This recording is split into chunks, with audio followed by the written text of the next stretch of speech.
Ang kwento ni Narada Muni ay nagsisimula sa kanyang dalawang nakaraang buhay.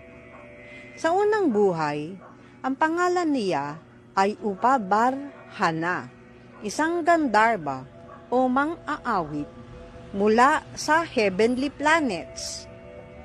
Ipinaliwanag ni Narada Muni, "Ako'y may magandang mukha at kaakit-akit na pangangatawan. Pinalamutian ng mga garland ng bulaklak at sandalwood. Ako'y lubos na kalugod-lugod sa mga kababaihan ng aking lungsod. Dahil dito, ako'y naligaw ng landas, palaging nakakaramdam ng matinding pagnanasa." Mula sa paglalarawan ng kagandahan ni Narada Muni nung siya ay isang nilalang sa Gandharva Loka, tila lahat sa planetang iyon ay labis na maganda, kaakit-akit, walang pagkakasakit, at napakahaba ng pamumuhay nila na animoy walang kamatayan. Pero may kamatayan din at napakataas ng enjoyment sa mga heavenly planets. Si Upabarhana ay espesyal na bihasa sa pagdekorasyon ng kanyang sarili upang maakit ang pansin ng mga kababaihan, kaya't siya ay naging palikero o playboy. Ang pagiging palikero ay kamalasan dahil ang labis na pagkaakit sa mga kababaihan ay nagdudulot ng pagbagsak ng consciousness na madaling nasisiyahan sa walang kabuluhang pakikisalamuha sa mga kababaihan. Sa kasalukuyang panahon ng Kali Yuga, ang ganitong uri ng malayang pakikisalamuha ng babae at lalaki ay laganap. Nagpatuloy pa si Narada Muni. Minsan, nagkaroon ng isang pagdiriwang upang parangalan ang kataas-taasang Panginoon sa isang pagtitipon ng mga demigods. At ang mga Gandharva at Apsara ay inimbitahan ng mga Prajapati na lumahok. Inimbitahan ako sa pagdiriwang iyon. At kasama ng mga kababaihan, nagsimula akong umawit ng mga papuri sa demigods. Dahil dito, ang mga Prajapati, ang mga pinuno ng mga demigods na namamahala sa gawain ng sansinukob, ay pinatawan ako ng sumpa. Dahil nagkasala ka, ikaw ay magiging isang sudra, walang kagandahan. Dahil sa sumpa, isinilang siyang muli.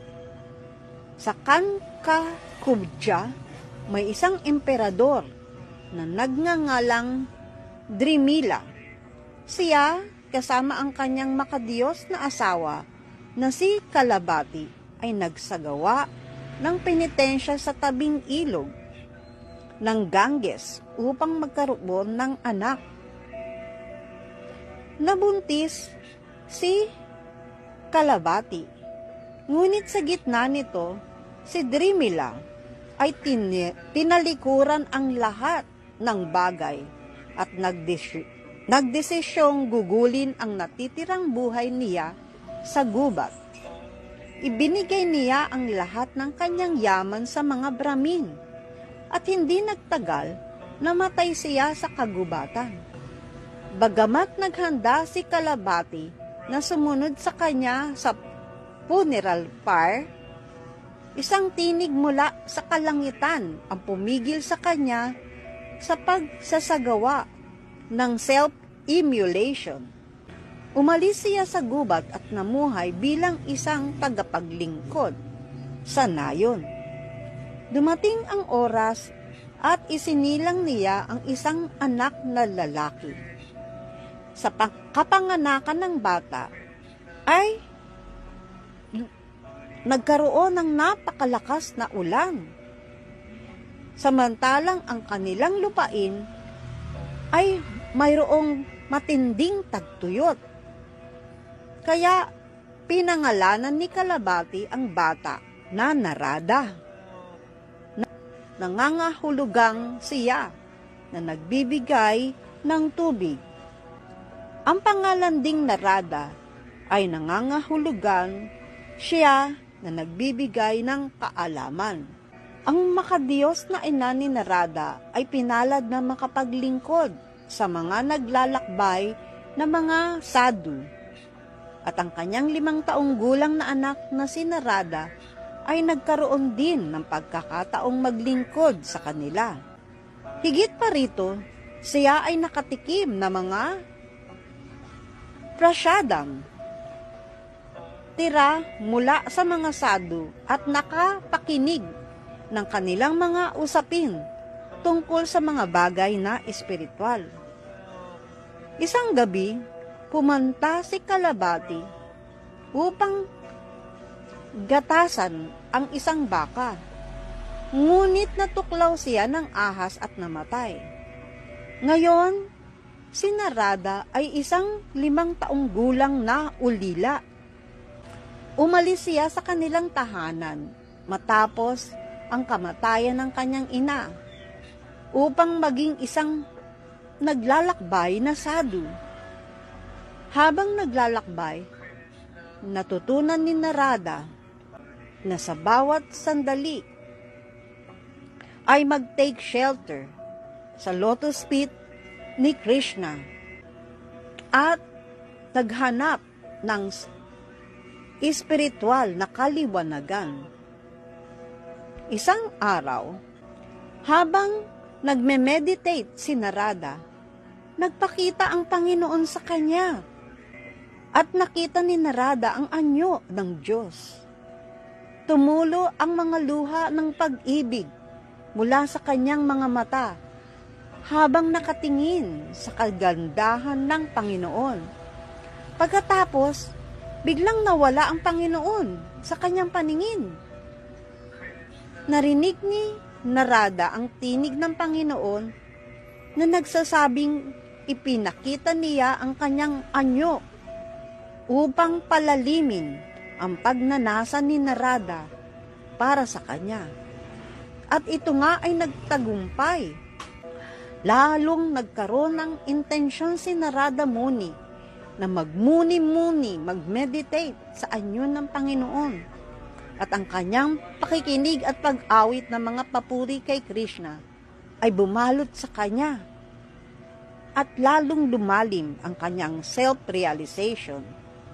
Nang dumating ang sandali ng kanyang kamatayan, ay handa na siya. At sinabing nakilala ko ang kamatayan na parang kidlat at liwanag na sabay na nangyari. Sa sumunod ay isinilang mula sa puso ni Lord Brahma si Narada bilang kanyang pinakamamahal na anak. Si Narada isang perpektong brahmachari na ang tanging layunin ay ang purong debosyon na paglilingkod sa Diyos.